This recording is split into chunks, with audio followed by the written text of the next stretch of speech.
nta leta ya FPR dukeneye hari iwacu. Niturekere ibibazo byacu tubibemo tuhangane nabyo. Nibitunanira tuziyambaza ibindi bihugu. Ntabwo Imana yigeze itubwira ngo tuziyambaza u Rwanda. Ntabwo turi abanyarwanda, never.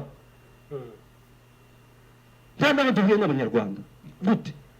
Jewe sindi umunyarwanda, sinzo nashaka n'ubwenegihugu bw'abanyarwanda kugira gute? Ndi umukongomani 100%, ndi umunyamurenge wuzuye. Aho ndi numva nkeneye ikindi gihugu. Sasa ubwenegihugu muri iki gihugu ndimo, numva nkeneye gutanza atahi iwacu muri Kongo.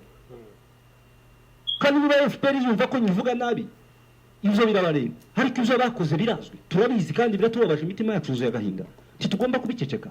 Hari abavuga none dataravuze ngo yego turabizi ngo muzamuceceka, n'abandi bazabimbwira ngo izuzu uvuga kuri FPR ngo uzubireka ngo ntaho utabizi. Aho nuko tunanirwa kuvuga icuzi.